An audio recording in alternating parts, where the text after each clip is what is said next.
નમસ્કાર. તમે જોઈ રહ્યા છો પાછળ જે જેસીબીનું કામ હાલે છે તે જેપી વસ્ત્રપરા ચેરિટેબલ ટ્રસ્ટ અને શ્રી ગોપાલભાઈ વસ્ત્રપરા જે મારા મિત્ર પણ છે અને ઘણા સમયથી આ જે પ્રકૃતિનું કામ આપણે સોશિયલ મીડિયા દ્વારા જે જોઈ રહ્યા હતા, તો આજે અમને રૂબરૂ મુલાકાત કરીને અમે જોયું કે 10-10 ફૂટ 20 ફૂટ 15 ફૂટના જે ઊંચા ઝાડ કે જે સીધા વાવે છે તે કેવી રીતે જે 20-20 વર્ષ જેનો ગ્રોથ થતા વાર લાગે એવા ઝાડ સીધા વાવે છે. અને આ જે ચમાડી ગામ છે એને હરિયાળું અને પ્રકૃતિને જે માન આપીને આજે સરસ મજાનું કાર્ય કરી રહ્યા છે. એ ગોપાલભાઈને આપણે આજે પૂછશું કે તમે આ કેટલા ઝાડ વાવ્યા અને તમને આ પ્રેરણા કેવી રીતે મળી. ગોપાલભાઈ આપણને આ જે ઝાડ છે એના વિશે જે થોડી વાત કરશે, કેટલા ઝાડ વાવ્યા એ બાબતે. ગોપાલભાઈ, આજે અત્યારે જે પાછળની સાઈડ જે આ જેસીબી ને બધું જે કામ હાલે છે અને મોટા મોટા 10-10 ફૂટ 15-20 ફૂટના જે આ ઝાડના જે ઓલા થડિયા જે છે એ શું તમે કરો છો? એમ જય લેનાનાથ, જય સરદાર. આજે પ્રકૃતિ એટલે પર્યાવરણ બસાવવા માટેનો અમે આ કાર્યક્રમ રાખ્યો છે. વડલા, પીપળા અને પીપર્યું 25 થી 30 ફૂટના વાવી અને ચમારડી ગામને હરિયાળું બનાવવા માટેના અમારા આ પ્રયત્ન છે. અને આ વર્ષે અમે 500 ઝાડ, અમારો સંકલ્પ છે કે 500 વડલા આવા 25-30 ફૂટના વાવવાના છે. કારણ કે જે રીતે આપણે જોઈ રહ્યા છીએ કે જે તાપમાન પડી રહ્યું છે, આ સિસ્ટમ જે બગડી રહી છે કે વરસાદ જ્યાં પડે ત્યાં વધારે પડે, ન પડે ત્યાં નથી આવતો, એનું કારણ હોય તો ઝાડ કપાઈ ગયા છે. ત્યારે આ ગામ લોકોના સહયોગથી અમે બધા સાથે મળી અને આ છેલ્લા 3 મહિના થા 3.5 મહિના થા અમે નદીઓના કામ કર્યા છે. આપણે જોયા કે અમે 30 થી 35 ફૂટ આ નદી ખોદી અને આ નદીની અંદર આજે ગૌરવ સાથે કહી શકીએ કે એક વ્યક્તિ ચમારડીનો નદીની અંદર કચરું નાખતું નથી કોઈ પણ જગ્યાએ. એ સ્વચ્છ ગામ, સુંદર ગામ, હરિયાળું ગામ એટલે અમારું ચમારડી ગામ. હર હંમેશા કહું છું હું કે મારું ગામ ગુજરાતનું નંબર 1 ગામ હોવું જોઈએ.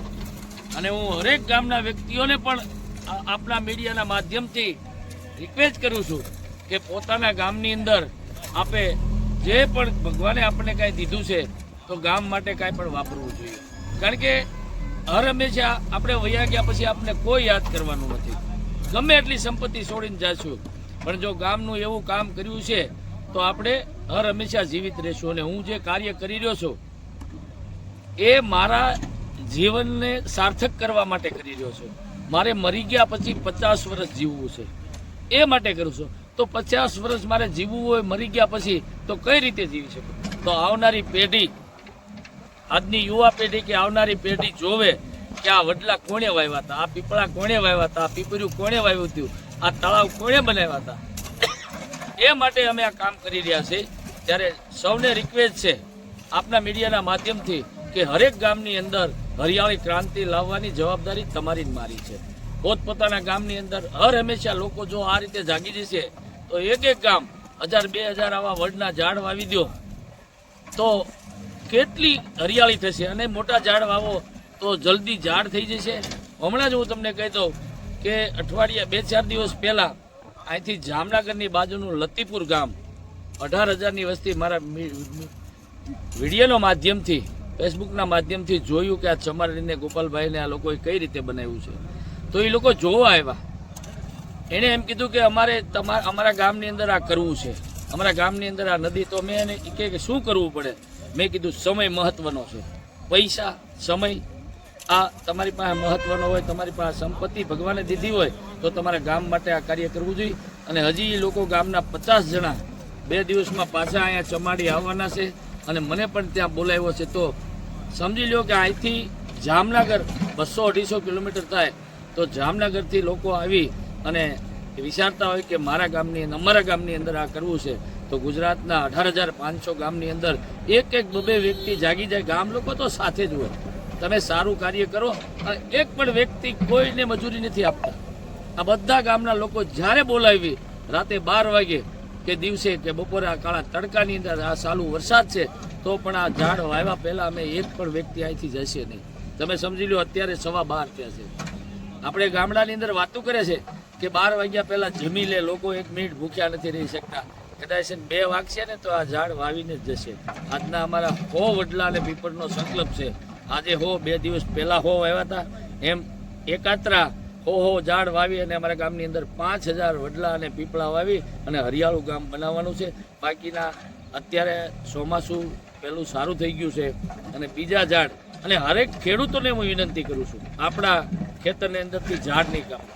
કારણ કે તમારું બાળક જે છે એ સમજી અને તમે એને ઉછેર કરો. ખરેખર તમે ન વાવો તો કોઈ વાંધો નહીં, પણ હું 2 હાથ જોડીને રિક્વેસ્ટ કરું છું કે આજ તમે તમારા ખેતરની અંદર ઝાડ કાપોમાં. કારણ કે તમે જે ઝાડના ઉપર કુવાડો મારો છો તો તમારા પરિવાર ઉપર મારો છો એમ સમજી વિચારીને મારજો. કારણ કે તમારા પરિવારને એ રીતે કોઈ એના પગમાં કુવાડો માર્યો હોય તો કેટલું તમને દુઃખ થાય, તો ત્યારે તમને પણ થવું જોઈએ. આ પ્રકૃતિ છે, આ ઝાડ છે, એ જગત માતા પાર્વતી છે. આ સૃષ્ટિની જેની પાસે જવાબદારી છે એ માતા જગત માતા પાર્વતી છે. જો એ આ પૃથ્વીની અંદર આ વૃક્ષો ન રહે તો બ્લાસ્ટ થાય. તમે તાપમાન જોઈ રહ્યા છો 45-47 ડિગ્રી થઈ જાય છે. એનું કારણ તમે ને હું છીએ. તમે તમારા ખેતર, આજે કેટલી વાડીઓ એવી હતી કે ત્યાં મોર રહેતા, એટલા પક્ષીઓ રહેતા, આજ તમે એક ઝાડ નથી રહેવા દીધું. તો સમજી લેજો, જેથી તમારી પાસે ઝાડ નહીં હોય તેથી તમારી પાસે સંપત્તિ પણ નહીં હોય. આ યાદ રાખજો.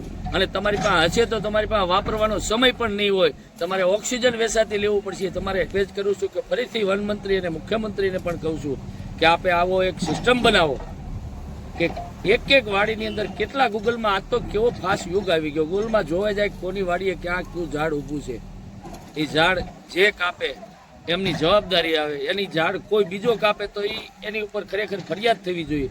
અને આપ સરકાર શ્રી આમાં જો આટલું ધ્યાન દે તો ખરેખર વાડી અને ખેતરની અંદર જ્યાં પણ રોડે ઝાડ ઊભા છે કોઈ નહીં કાપે. એટલી મારી આપને મીડિયાના માધ્યમથી સૌ લોકોને વિનંતી કરું છું.